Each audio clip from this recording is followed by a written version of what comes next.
isin yaa rabbi isin rakkisin ilmaan keessan isin rakkisin rakkumaanu wal isin garsin rakkoon tunni fokkotti keessaafuu ilma dhiirarraa hedduu fokkotti irra deebinee waan natti jiru isinimuuf immoo warra amma dhufeen wanni asitti argamneef obboleessa keenya Maamad Abrahaam kanaatu dhalataa magaalaa Machaaraatiin kajiraatu kaashaappii jaanii kaashaappii buru sagantaa bal'aa qabannee dhoona waan ta'eef zeel jaanii kaashaappii jaanii obsa seen fidee jalla obsa seen aboo baga dhufte Maamad Abrahaam Hasan jaaniin magaalaa Machaaratti dhalate mucaan kun Kaayiroodha jiraata umrii isaa ijoollummaatti osoo hin barin fuudhee daa'imummaatti jechuudha faamiliin isaa faraqa inni ajaja faamilii didee fuudheef ignoor godhanii dhiisanii jechuudha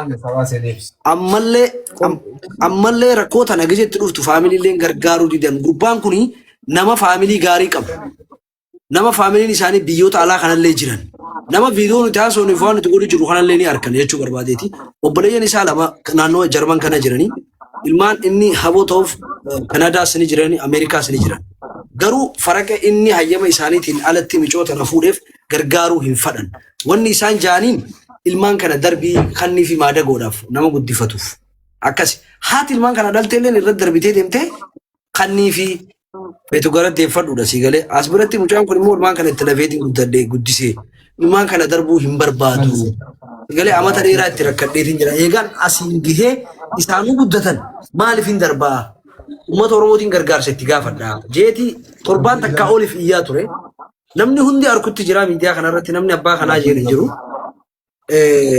filmii keenyallee ta'uu baatu har'a dhufnee rakkoo obboleessaa arginee dabruu dadhabnee isin dura dhaabbannee jechuudha isinis rabbiin isin hin rakkisinii rabbi fuula namaa isin hin dhaabbisini warri gargaaruu dandeessan gargaara karaa hawaalaatiin karaa akkaawuntii baankiitiin karaa zeelii fi kaashii illee akka gargaartan haala isin hojjetan buru sagantaa bal'aa qabannee dhufuu deemna mana naafi badaa Sofii Hamza Haaji akkasin isin hin jaa quba qabaadhaa kanallee asumaanuu obsaanis anis nirra bu'a lambara kana mute kuri bro okay obsa Ali dhufee jiraame obsa carraasiif kan naa dubbadhu nambara isaa nuyi maayiroo tokko dhiifama akkam jirtan wanti keessan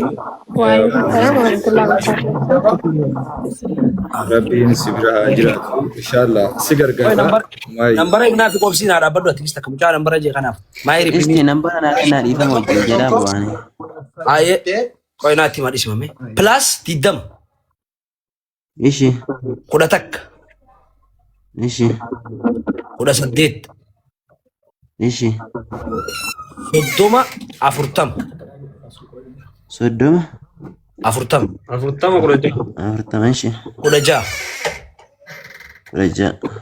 erkiif screenshot ergiif mee sisiree hayadataa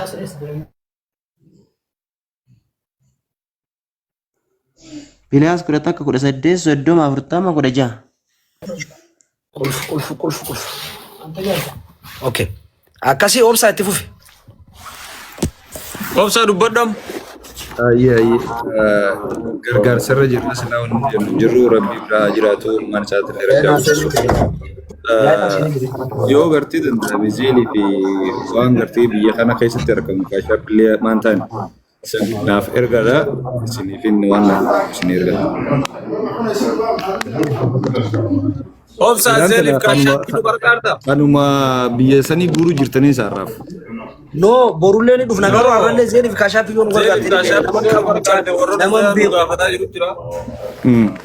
Yoo nu gargaarte bareedu. Okay. Like amatti ani khiyya fayyadamuu danda'u maaliif gargaarsa hanga guuramu waan hin beekneef limitii hangaan fuudhuu danda'u jira dhiyeenya kana waan callaan quba qabaa waan hedduu irratti waan hin dalagaa tureef waan gargaarsaatiif waan garagaraa jechuudha. So limita hanga seenu waan hin beekneef khiyya irratti wanni jechuun danda'u garuu nama biraa yoo agarre nama sana irratti dabarsuuf hin danda'a. Anyway, waan daafuu rakkoon qabu ati wakkatti gargaaramuuf wanni gargaarsaa experience midha. So boru sagantaa bal'aa jira Hamza Hajii fa'aa wajjin Okay, akkas taanaan edanuu irratti mari'adhaati kaashaappii fi zeelsan qopheessaadha. Anillee namaan dagaan danda'u kan isaan itti bilbileetiin gargaarsa san irraa guurree anis achirratti gargaarsa irra dhufee waan danda'ame isa bira dhaabbadha. Bareeda bareeda ati akkasuma namoota beekamu mucaan haala rakkate obsaa humna keenya waan nuti waan goonuu dhabne. Normaala kan namni hedduun sirratti gizee karaa kanaan isin sagalee taataniif numa gargaarama. Hanga ammaatu gaa ittuma callisuu namumaatu itti callise malee dilana hundarra rakkatu ture. Amma ammoo waan isa barbaachisu hundaa'uu ni godhama jeetii yaada yoo rabbite.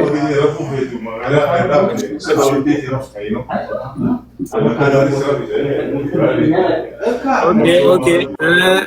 Yes, saya kira sah. Itu kau ranam. Hello. Waalaikumsalam warahmatullahi wabarakatuh. Akkam jirtan nagaa fayyaadha? Nagaa fayyaa kami?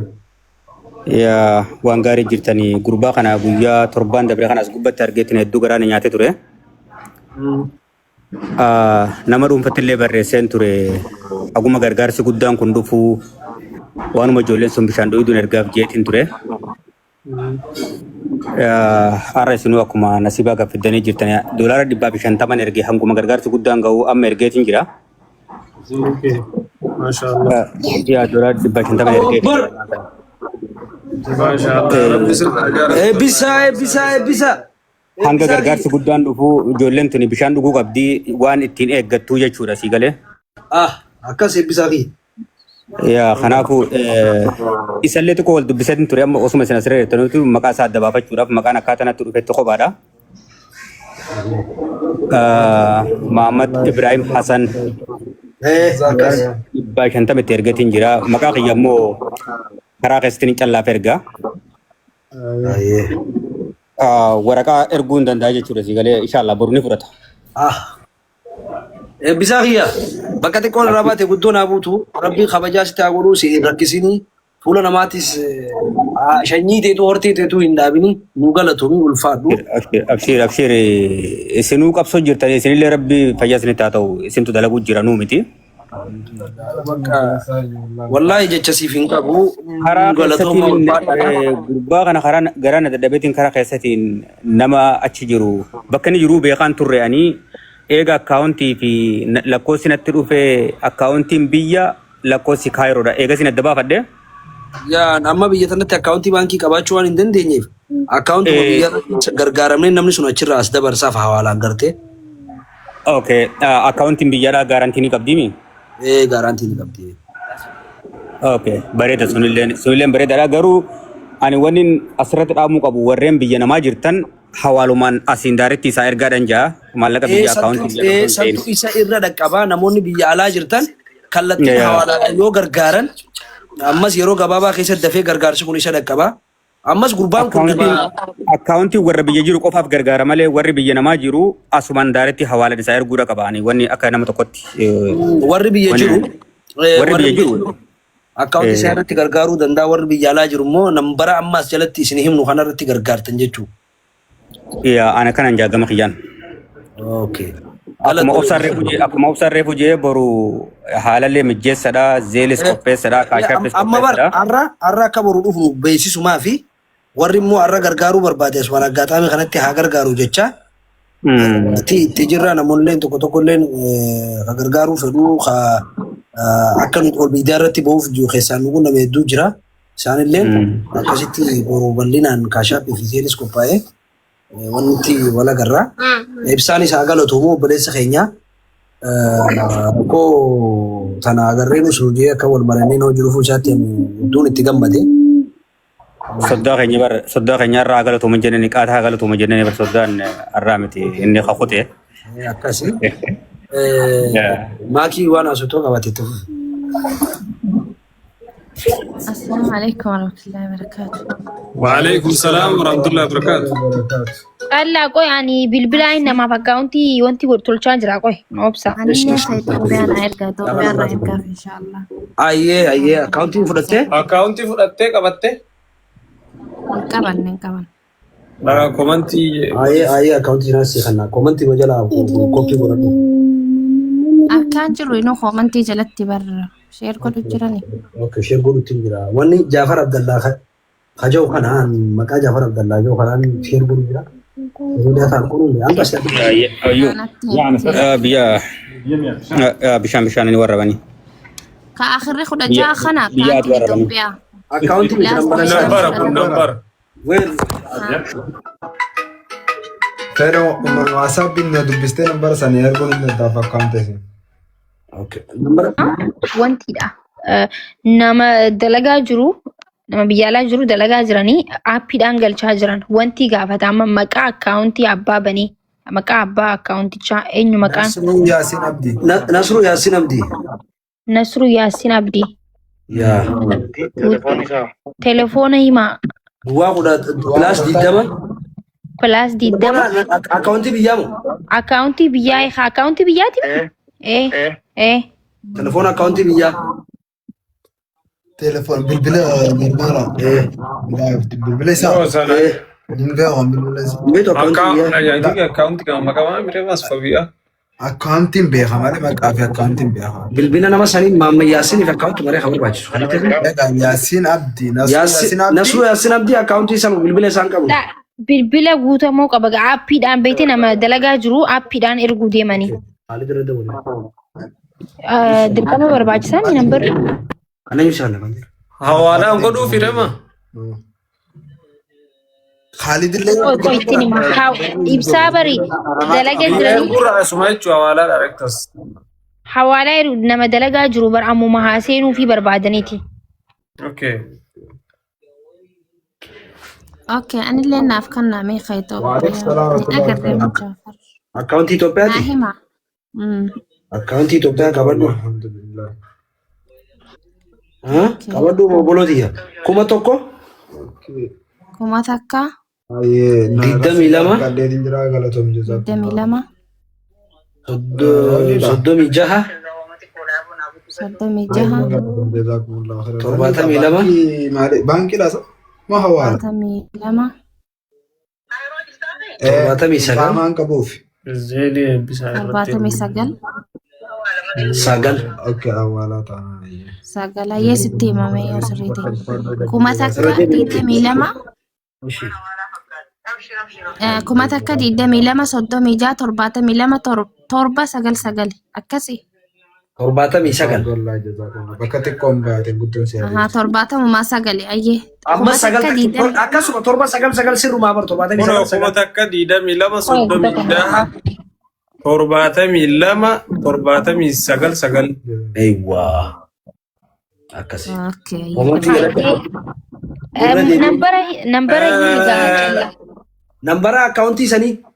Nambara akkaawuntii sanii barbaadee oopshina akkasitti guutamuu qaba. Nambara san isaa fi maammee nambara maammee kan amma maammee hojjolaa kun namni nama maammee na erguuf. Narratti ergee Eebbisaa zeeli kennu. Itoophiyaati Kaayirooti. Plus 20. Plus digdama ka isaan barbaadan moo ka akkaawuntii timaati. Accounting number Akkaawuntiin nambara qabu. Akkaawuntii ka abbaa dhaggeeffadhu. Ati amma nambaruma Itoophiyaa barbaadam dirqamaa miti bar. Irratti raggamu. Midhaan account si raggamu. Miseejii seena beeytanii. Naaf galeera. Akkauntii ergi number khalaas Akkaawuntii fi. Jechuun namoonni achirra guutu nambara si gaafatan. Laalaa dhaggeeffadha aappiidhaan oopshina bar nambaras maqas waa hundas gaafata. So amma nambara kanuma beeytu himi hin jiru. Kana nambara isaan qabu inni. Mucaan kun. Eenyuun amma gaafadha. Maqaan akkaawuntichaa maal jedhama? mucaa biyya jiru nambara hin qabu bar qoy gaafatu deema. Laal Akkanatti adda baafanne jenna. nama biyya jiru akkanatti adda hin baafanne nambarumaa fi akkaawuntumaa fi maqaa fudhanne waan ta'eef amma akkaawunti nambariin kan inni as jalatti poosti isinii godhu kana kan isin agartan kana jechuudha. Maqaa Jaafar Abdallaatiin koomantii jala kan hin poosti godhu. Kuma tokko 22 36 72 79 akkasi irra isinii Okay, deebi'a. kun amma akkaawuntiidha. Inni maqaan qabu jechuudha. Maaliif Itoophiyaa. Nasru Yaasin Abdiiti maqaan. Number isaa checking godha jenna. Nasruun immoo ላጨላ አየከው አይደለ? አዩ ሁሉንም ኦፕሽን ሞልቶታል። ግን የነምበሩ ብቻ ነው የቀረው። የነምበሩን ሲሞላበት ብሩ ይገባለታል። ገባ አይደል? ልክ ነሽ እኮ እና እኛ እንደዚህ አውቀን ከልጁ ላይ ቁጥሩን አልተቀበልነውም።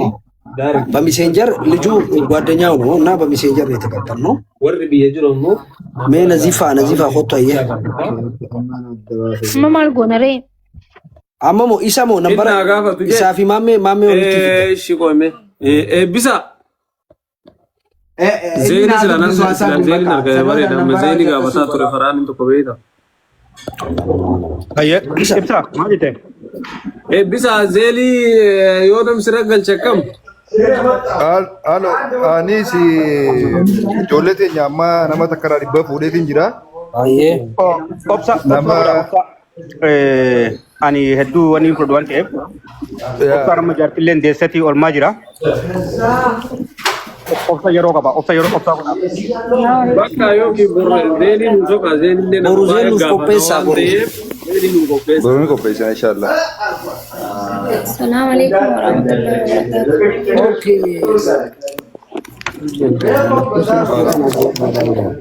ሰላም አለይኩም ወራህመቱላሂ ወበረካቱ።